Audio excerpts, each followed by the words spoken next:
All right, so if you're facing problems with P2P trading on Binance, yeah, don't worry. Most P2P issues are pretty common and easy to fix once you know what to check. First, make sure you've completed the payment correctly.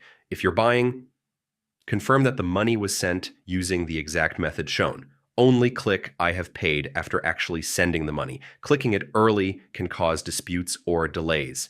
Check the trader's profile. Look at their completion rate and reviews before trading. Make sure your payment method matches the one selected in the order. Using the wrong method can cause problems. If you've already paid, give the seller some time to release the crypto.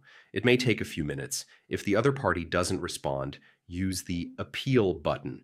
Binance support will step in and help resolve it. Some P2P issues happen due to account limits or verification problems. Make sure your account is fully verified. Always keep communication inside Binance chat. Never move to external apps. It's safer that way. And yeah, that's how you fix most Binance P2P issues. Just follow the process carefully and you'll avoid most problems.